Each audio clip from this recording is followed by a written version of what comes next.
Audio Jungle.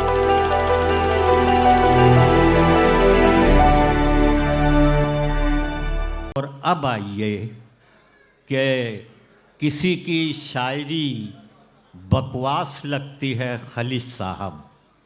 खलिश बड़ौदवी का शेर है कि किसी की शायरी बकवास लगती है खलिश साहब, किसी की गुफ्तगू भी शायरी मालूम होती है। मैं उसे आवाज़ देना चाहता हूँ जो इंसानी नफ्सियात का माहिर है, ह्यूमन साइकोलॉजी का माहिर है, समाजी ज़िंदगी की नफ्सियात को समझने का खुदा ने उसे शऊर दिया है और ऐसी लफ्ज़ियात में इस्तेमाल करना कि वो लफ्ज़ियात नस्र की होती हैं मगर लुत्फ़ शायराना हुआ करता है। आइए जनाब संपत सरल से मुलाकात कीजिए। संपत सरल।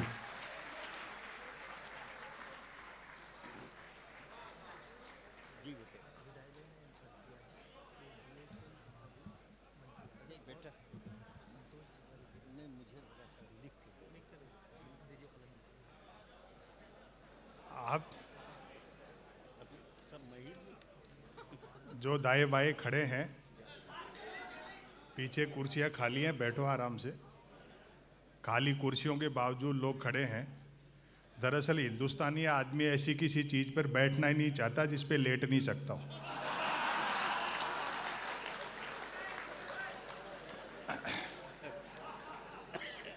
हम जब भी मैं किसी मुशायरे में जाता हूँ, सच बताऊँ, सुनाने का बड़ा दबाव रहता है लेकिन सुनने में बड़ा आनंद आता है।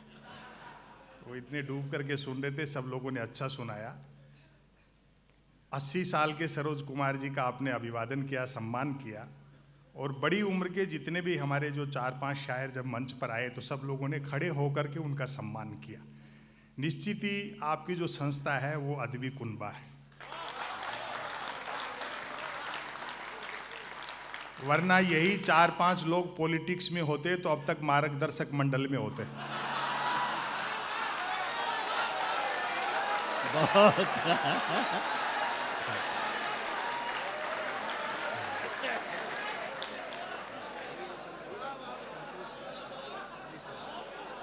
बड़ा आप अच्छा सुन रहे हो, अच्छा लगता है। मातृशक्ति भी काफी संख्या बैठी है। और मैं एक निवेदन कर दूं, शादीशुदा हो तो पत्नी को साथ रखा करो, वरना मन की बात भी रेडियो से करते फिरोगे।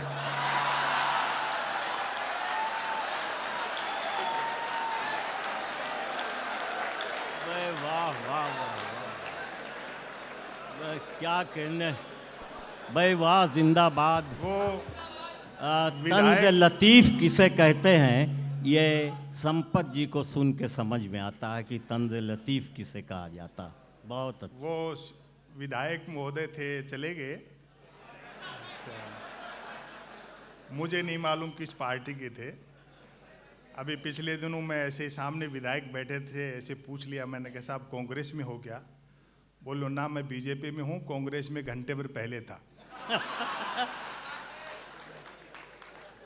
बड़े बहुमत वाली पार्टी भी अगर इतना आत्मविश्वास गिर जाए और कांग्रेस में तोड़ फोड़ करती है, हो सकता है अगले चुनाव में बीजेपी का चुनाव चिन्ह हो हाथ के पंजे में कमल का फूल।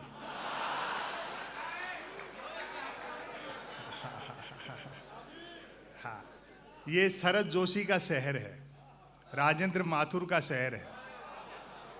वो पत्रकारिता का दौर आप याद करो जब नववार टाइम्स के अंतिम पेज पर बाएं कोने पे प्रतिदिन छपता था और अखबार वहां से शुरू होता था।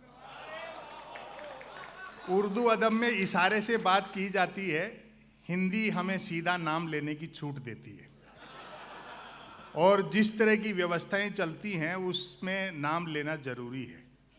हाँ हाँ, बड़ा आनंद है आप लोगों के बीच में, आपने मुझे याद किया। इतने उर्दू अदब के बड़े लोगों के बीच में मैं पुनः आपका अभिवादन स्वीकार करता हूं।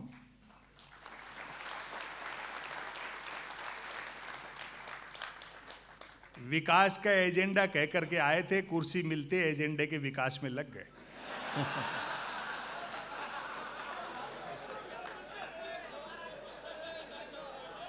सवाल खड़े करो तो जूता निकालते हैं। प्रवक्ताओं की तो छोड़ो, कई मंत्री तक इतने गुस्से में रहते हैं कि जिसको पीटने दौड़ते हैं उससे आगे निकल जाते हैं।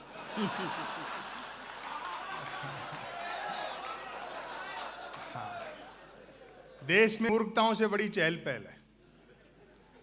अभी एक बीजेपी के एक बड़े नेता ने कह दिया था, इस शहर से उनका सरोकार है, कि साहब बापू का आज़ादी के आंदोलन में कोई योगदान नहीं रहा। हमने उसे गंभीरता से नहीं लिया कि हो सकता है खुद के बापू के लिए कह रहे हो। बहुत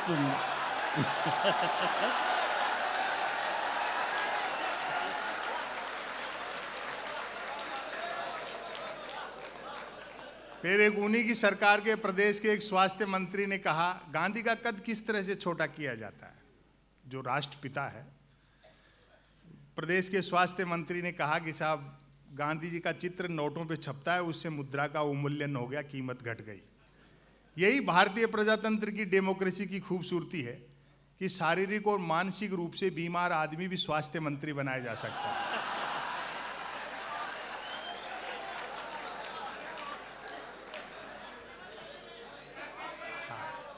आपको ध्यान होगा, बाबा रामदेव पर जब लाठीचार्ज हुआ रामलीला मैदान में, तो भाजपा ने राजघाट पर धरना प्रदर्शन किया।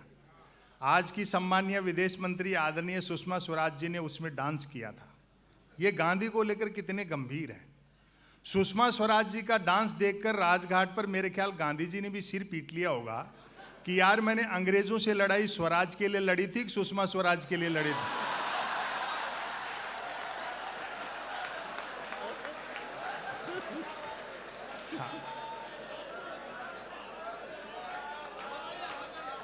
लोग कहते हैं कि साहब पार्लियामेंट तो पार्लियामेंट, लाल किले से भी झूठ बोला जा रहा है। संपत सरल जी, आपको कैसा लगता है? मैंने कहा मुश्ताक अहमद यूसुफी साहब का एक वक्तव्य है कि बोलने वाला और सुनने वाला दोनों जानते हों कि ये झूठ है तो ये गुनाह नहीं है।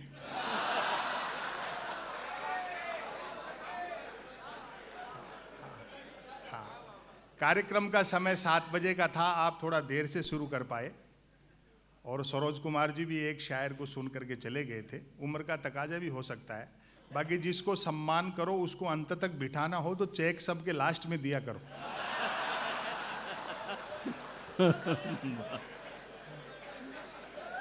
भाई हम तो मंच के कवि हैं, धंधा देखते हैं पहले।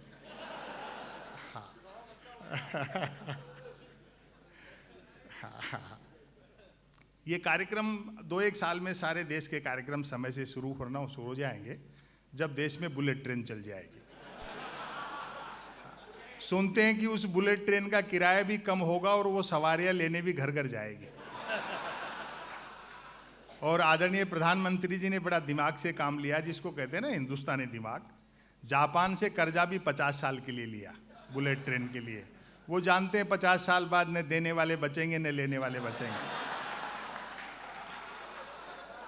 और बाय द वे किसी जापानी को अपना कर्जा याद रह भी गया 50 साल बाद, वो और मांगने के लिए जैसे बंबई उतरेगा, अपन उन्हीं की बुलेट ट्रेन में बैठ करके अहमदाबाद निकल लेंगे। शिंजो आबे को साफ कह दिया गया है कि ट्रेन हमारे सवारियां ढोने के काम नहीं आएगी, चुनाव के लिए चलानी है। इसलिए जितना जल्दी हो सके फटाफट चलाओ, भले ही पटरी वटरी बाद में बिछाते रहना।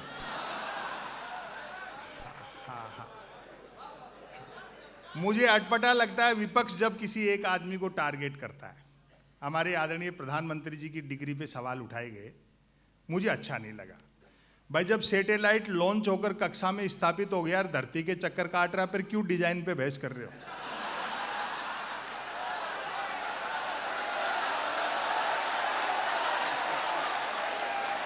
भाई बहुत अच्छे।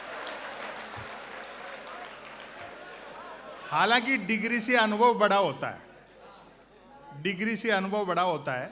मैं ऐसे कई लोगों को जानता हूं जिन्होंने एजुकेशन लोन लेकर आईआईटी की थी, फिर उस लोन को चुकाने के लिए उनको आईटीआई करनी पड़ी। बाद में उनके पार्टी के 2 बड़े नेताओं ने बाकायदा प्रेस कॉन्फ्रेंस करके प्रधानमंत्री की डिग्रियां दिखाई। वो डिग्रियां दिखाने के बाद में विरोधियों का मुंह बंद हुआ कि हमारे आदरणीय प्रधानमंत्री ने न सिर्फ एमए कर रखा है बल्कि बीए भी कर रखा है। बहुत अच्छा।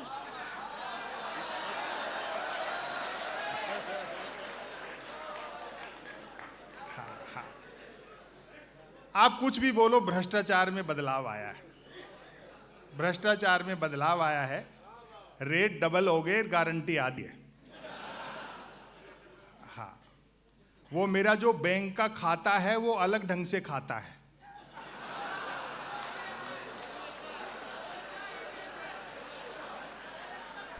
मैं तो आज स्टेशन से होटल तक पहुंच रहा था, जो सज्जन लेने गए उनको यूं ही पूछ लिया, मैंने कहा होटल के रास्ते में कोई बैंक तो नहीं पड़ेगा? इतना पूछना था कि मेरे खाते से 5 रुपए कटने का SMS आ गया। वो भी चोट खाए हुए थे, बोले सर जी पता तो है लेकिन बताऊंगा नहीं। सुबह से 4 लोगों को बता करके 20 रुपए कटवा चुका। लोग सो नहीं पा रहे हैं, पता नहीं नींद में सपना आ जाए, सपने में बैंक दिख जाए तो 10-20 रुपए ड्रीम चार्ज कट जाए। ये जो बुनियादी मुद्दे हैं इनकी तरफ ध्यान जाना जरूरी है। लोग कहते हैं कि अक्सर मुझसे कि साहब ये बस स्टैंड, रेलवे स्टेशन पर लिखा रहता है जेब कतरों से सावधान, कभी किसी एयरपोर्ट पर नहीं देखा। मैंने कहा भैया एयरलाइन कंपनियां ये काम टिकट में ही कर लेती हैं। इससे ज्यादा आर्थिक तरक्की क्या होगी कि एक सज्जन की 50,000 रुपए की कंपनी 16,000 गुना बढ़ गई।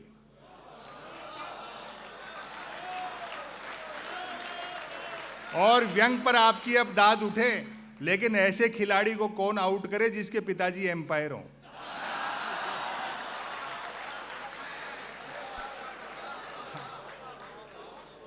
यही मेरे व्यंग्यों के विषय हैं। कोई भी कवि, शायर, कलाकार, पत्रकार हर सरकार का स्थायी विपक्ष होता है। इसलिए ये नहीं देखना कि हम इस सिस्टम पर बोल रहे हैं, कल वो थे तो उन पर बोले, आज इनसे सवाल कर रहे हैं, कल दूसरे आएंगे तो उनसे पूछेंगे। ये हमारी नैतिक जिम्मेदारी बनती है। अगर आज नहीं बोलेंगे तो कब बोलेंगे? मैं शरद जी की तरह गद्य पढ़ता हूं, हाँ, देख के पढ़ते।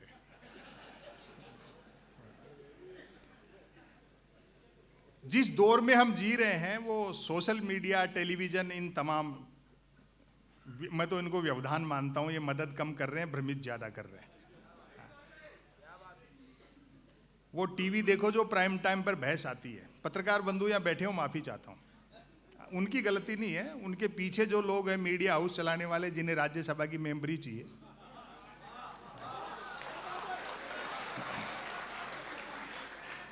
अमूमन 4 जन बहसी आते हैं टीवी पे, एक मुद्दे का समर्थक, दूसरा मुद्दे का विरोधी, तीसरा बुद्धिजीवी दोनों को हड़काने वाला, और चौथा एंकर तीनों को भड़काने वाला।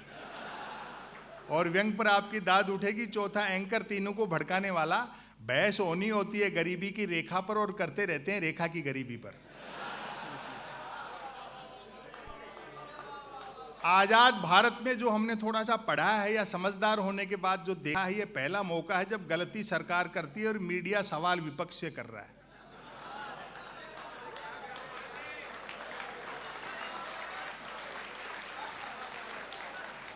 कुछ एक मीडिया के एक भाग को अपवाद स्वरूप छोड़ दें तो हालत यह है कि प्रधानमंत्री कदम ताल करते तो मीडिया उसको मार्च पास्ट लिखता है।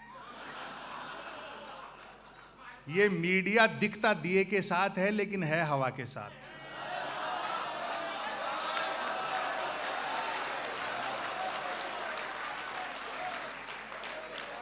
मैं सच बताऊं, सच बोलने के दबाव भी बहुत होते हैं। मैंने सोशल मीडिया पूरी तरह बंद कर दिया 1.5-2 साल काम में लेकर के।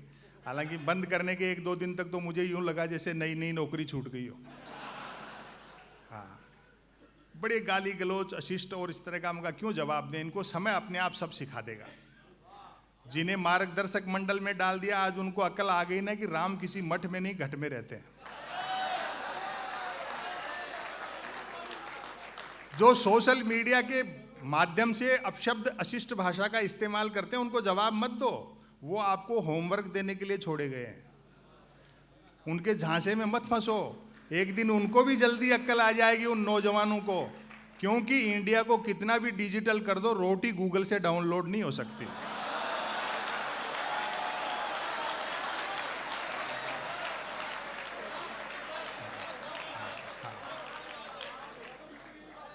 उनके कुतर्कों में झांसे में मत उलझो कि उम्रे दराज मांग कर लाए थे 4 दिन, 2 टेलीविजन ने लील लिए, 2 इंटरनेट ने। यदि किसी ने 140 अक्षरों तक की नेकी कर डाली हो तो उसको फेंकने के लिए ट्विटर से बेहतर दरिया नहीं है। जो कुछ नहीं कर सकता है वह भी ट्वीट कर सकता है, और एक बार जो ट्वीट करने लगता है फिर वो कुछ नहीं कर सकता। पता नहीं इसको सोशल मीडिया क्यों कहते हैं। हजारों किलोमीटर दूर बैठे आदमी से तो हम चैटिंग से जुड़ना चाहते हैं, लेकिन बस ट्रेन फ्लाइट में सफर करते हैं तो कोशिश रहती है बराबर वाली सीट खाली रहे। मैं तो सोशल मीडिया का लोहा उस दिन मान गया जब एक सज्जन ने YouTube पर मेरी एक ही क्लिप को साल में 100वीं बार सुना और नीचे गाली लिखी, लानत है संपत सरल को, नालायक ने साल भर से रचना तो छोड़ो कपड़े तक नहीं बदले।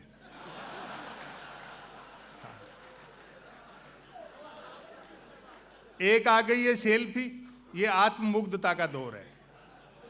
मैं देखता हूं कई महिलाएं अपनी सेल्फी ले लेकर के हर 10, 15, 20 मिनट में सोशल मीडिया पे अपलोड करती रहती हैं। आपको सच बताऊं, उन सुंदरियों के चेहरे देखकर मेरे मन में वही भाव आते हैं जो कभी दर्पण में पद्मनी का चेहरा देख करके अलाउद्दीन खिलजी के आए होंगे। और व्यंग पर आपकी दाद मिले, जहां मेरी दृष्टि गई बड़े धोखा हुआ, वही सुंदरियां मुझे आमने सामने साक्षात मिल गई। जिनको पद्मनी समझता रहा वो तो खुद अलाउद्दीन खिलजी निकली।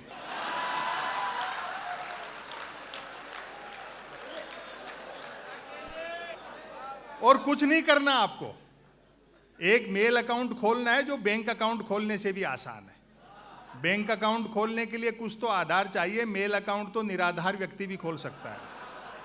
बाकी 3 जरूरी चीजें हैं, एक स्मार्टफोन, नॉन स्टॉप इंटरनेट और निठल्लापन।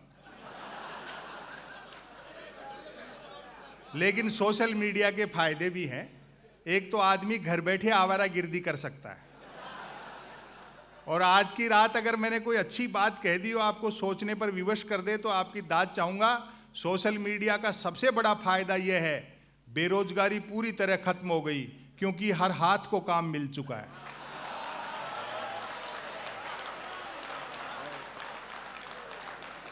ऐसे दौर में आप कवियों को, शायरों को बुलाते हो, इतनी बड़ी महफिल जुटाते हो, ये बधाई का काम है। क्योंकि तमाम जो मीडिया, सोशल मीडिया सब अपने काम में लगे हैं। उस दौर में, उस अंधेरे में यही एक ऐसा दिया है जो थोड़ा टिमटिमा रहा है। एक रचना मैं आपको सुना देता हूं। आशावादी रहना चाहिए आदमी को। देश में कोई ऐसा ही सुनता नहीं है, जबरदस्त हास्य का माहौल है।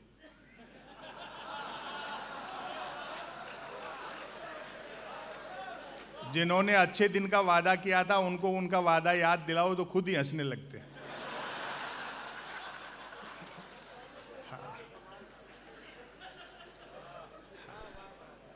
मैं एक रचना आपको सुनाता हूं, ये गांव को लेकर के। यहां जितने बैठे हैं उनमें से कईयों ने शरद जोशी जी को सुन रखा होगा। सरोज कुमार जी का एक योगदान ये भी बहुत बड़ा है। शरद जी व्यंग लेखक तो थे, लेकिन मंच पर लाने का श्रेय सरोज कुमार जी को ही था। वाह वाह। उन्होंने उनको उत्साहित किया। बाद में वो चकल्लस से, वह राम अवतार चेतन जी के यहाँ से गद्य पढ़ा, और वो पढ़े, इसीलिए आज मैं पढ़ पा रहा हूँ, नहीं मुझे कोई नहीं सुनता, आपको बताऊं। हाँ। शहर में रह करके गांव को रूमानी चश्मे से देखना अलग बात है। गांव अब वैसे नहीं है। भारतीय गांव की जो स्थिति है, वहीं से मैंने एक लेख निकाला, सुनिए साहब। वैसे तो ये सारी चीज़ें यूट्यूब पे पढ़ी हैं, लेकिन लाइव सुनने का अपना एक अलग आनंद है। यूट्यूब पे सुन करके आप हंस सकते हो, ताली नहीं बजा सकते।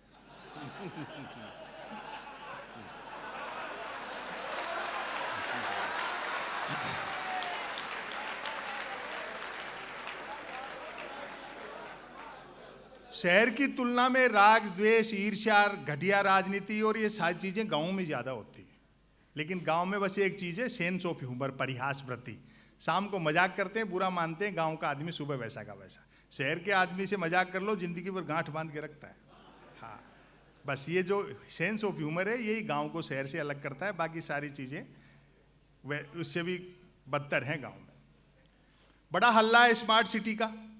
जिस स्मार्ट सिटी में सारे काम बटन से होंगे, क्या उसमें भय, लालच, ईर्ष्या, अहंकार, झूठ और बेईमानी नहीं होगी? अगर ये सारी चीजें होंगे तो वो बटन आपको सुविधाएं दे सकता है, आप सुखी नहीं हो सकते।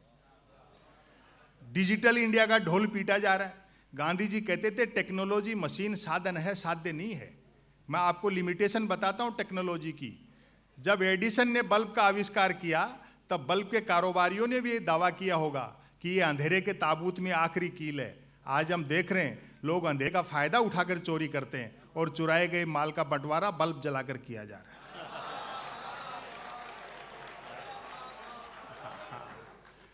तो उसको साधन की तरह इस्तेमाल करो। सच्ची चीजें हैं, मनुष्य की संवेदना, उसकी करुणा, उसका मेल जोल, उसके सद्भाव, सच्चाई, यही सारी चीजें रहनी चाहिए। देखें सर, एक आदर्श भारतीय गांव, पहली पंक्ति से पकड़ना। आज भी जो ये मानते हैं कि भारत की आत्मा गांवों में बसती है, मेरे ख्याल से उन्होंने गांव उतने ही देखे हैं जितनी की आत्मा।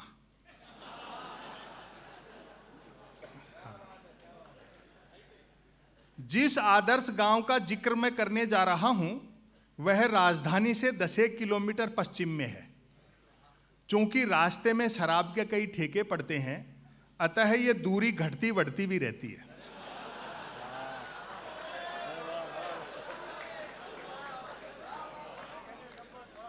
कहते हैं कि उक्त आदर्श गांव किसी जालिम सिंह नामक डाकू ने बसाया था। पुराने गांव किसी सेठ जी ने, ठाकुर साहब ने, चौधरी ने, राजा ने। वैसे कहते हैं कि उक्त आदर्श गांव किसी जालिम सिंह नामक डाकू ने बसाया था, जो कि निहायत ईमानदार और परोपकारी डाकू थे। व्यंग पर आपकी दाद चाहूंगा, पकड़ना आप। जो कि निहायत ईमानदार और परोपकारी डाकू थे, क्योंकि निर्वाचित नहीं थे।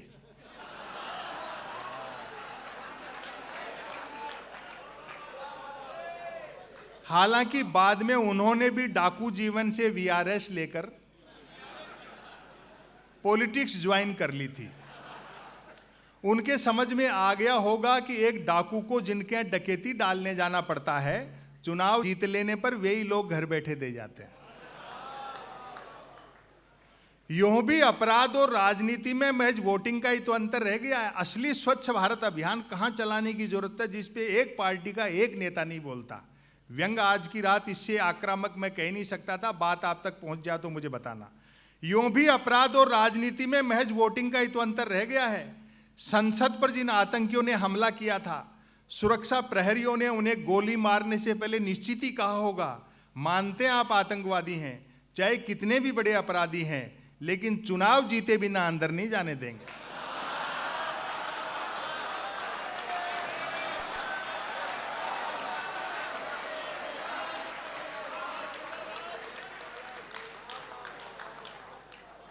आदर्श गांव में 10 दिशाएं, 3 मौसम, 12 महीने और 7 वार सब होते हैं। बस एक तो गांव के उत्तर में किसी भी साइज का कोई हिमालय नहीं है, और दूसरा गांव 3 तरफ से समुद्र से घिरा हुआ नहीं है। गांव वालों का दावा है कि डाकू जालिम सिंह जी 2-4 दिन भी और जीवित रह लेते तो आज ये दोनों चीजें भी गांव में होती।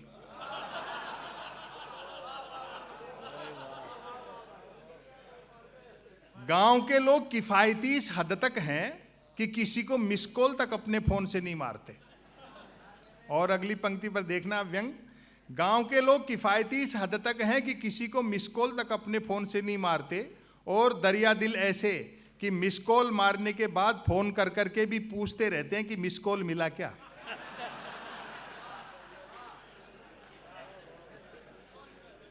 गांव में कुल 13 पर्यटक स्थल हैं।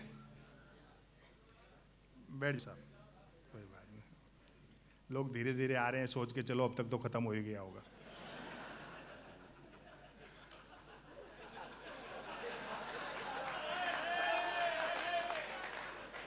गांव में कुल 13 पर्यटक स्थल हैं, 3 शराब के ठेके, 1 मंदिर, 1 प्राइमरी स्कूल, 2 कुएं, 1 पुलिस चौकी तथा 5 शमशान घाट।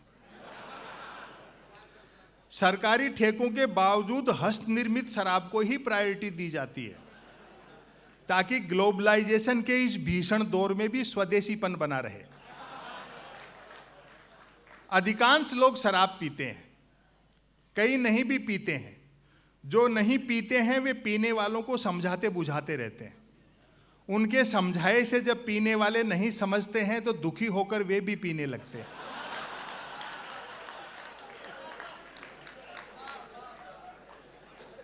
लोगों में सरकारी नौकरियों के प्रति बड़ा मोह है। सबका प्रयास रहता है कि काम ऐसा हो जिसमें काम न हो।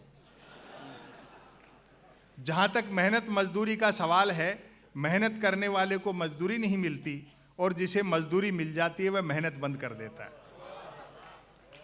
एक शब्द का आनंद लेना, सबके आपसी संबंध गठबंधन सरकारों जैसे हैं, अर्थात स्वार्थ ही दो लोगों को जोड़ता है। उम्र का फासला भी रिश्तों में बाधक नहीं बनता। दिन में जो बेटे का क्लास फेलो होता है, शाम को वही बाप का ग्लास फेलो होता है।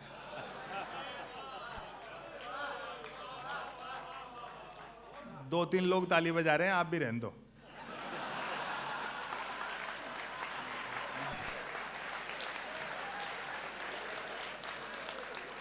ने ऐसे लगता नहीं जैसे पूरी भीड़ का लोड दो तीन लोगों पे आ गया हो। गांव में जब से हैंडपंप लगे हैं, दोनों कुएं शर्त लगाकर कूदने के काम आ रहे हैं। स्कूल उतनी ही देर चलता है जितनी देर मिड डे मील चलता है। पुलिस चौकी को लेकर मतभेद हैं कि अपराध बढ़ने से चौकी खुली है या चौकी खुलने से अपराध बढ़े। क्या कहने, वाह वाह वाह वाह, जिंदाबाद। 5 शमशान घाटों से स्वतः सिद्ध है कि गांव में 5 जातियां रहती हैं। इस बात का पूरा ध्यान रखा जाता है कि मनुष्य के मरने के बाद भी उसकी जाति नहीं मर जाए।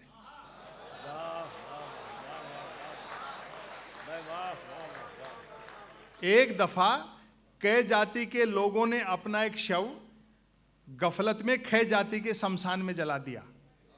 बात ऐसी बिगड़ी कि कै जाति वालों ने तुरंत अपना एक व्यक्ति मारा।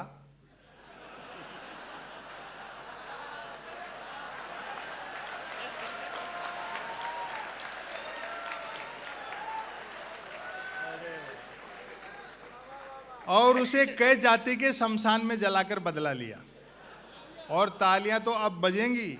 अंततः लोकल विधायक ने दोनों जातियों से 2-2 लोग मरवाकर उनके अपने अपने शमशानों में जलवाए, तब जाकर शांति हुई। वाह वाह वाह वाह। एकमात्र मंदिर का निर्माण भी डाकू जालिम सिंह जी ही करा गए थे। और मैं तो कहता हूं साहब, जिस देश में शिक्षण संस्थाओं से ज्यादा धर्म स्थल होंगे, वहां क्या अच्छे दिन आएंगे।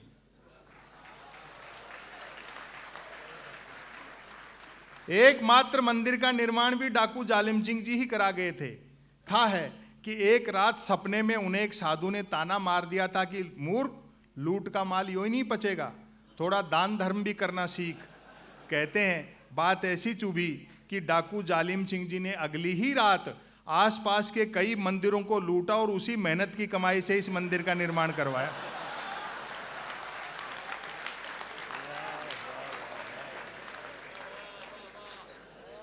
घरों में 2 चीजें सबके यहां फाइनेंसित हैं, मोटरसाइकिल और टेलीविजन। मोटरसाइकिल इसलिए कि गांव सड़क मार्ग से शहर जा सके, टेलीविजन इसलिए कि शहर आकाश मार्ग से गांव जा सके। टीवी ने तो ज्ञान के क्षेत्र में क्रांति कर दी। कक्षा में मास्टर जी महाभारत के रचयिता का नाम पूछते हैं तो बच्चे BR चोपड़ा बताते हैं। हम लोग इतिहास भी ढंग से नहीं पढ़ते। ये तो तमाम फिल्मों के और जो विवाद चलते हैं, ये कविता को इतिहास मानो तब होते हैं सारे। लेकिन देश की जनता है, जब अपना काम नेता सिद्ध कर लेते हैं उसके बाद समझाएं तो लोग समझ जाते हैं। जैसे अभी समझा देंगे चुनाव के बाद में कि भाई पद्मावती विवाद बेकार था, सब ठीक ठाक हो गया। समझाने से समझ जाते हैं। वो गांव में से क्या सड़क निकल रही थी तो गांव वाले इकट्ठे हो गए, बोले भैया सड़क वड़क नहीं निकलने देंगे, हमारे क्या ढोर डंगर है, पशुधन। अगर कल को कोई चोर चोरी करके ले जाए तो हम तो उसके कदम जो फुटप्रिंट है खोज, ना जानवरों के नहीं मिलेंगे ना चोर के मिलेंगे। हम सड़क नहीं बनने देंगे चाहे जान चली जाए। साहब उस कंपनी के लोग इकट्ठे हुए, गांव वालों को इकट्ठा किया, कुछ खिलाया पिलाया और उनको समझाया, तुम गांव के देसी लोग हो, उल्टे गधे की पिया है इसलिए उल्टा सोचते हो। मान लो बाई दिवे तुम किसी के यहाँ चोरी कर लो,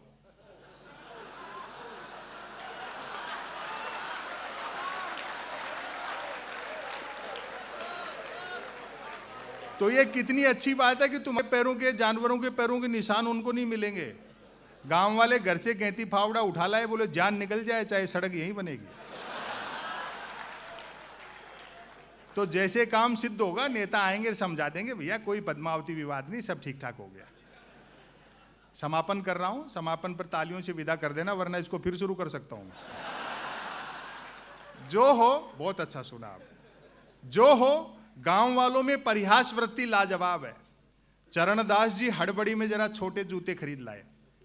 दुकानदार ने बिका हुआ सामान वापस नहीं लिया, क्योंकि दिन भर में एक ही बिका।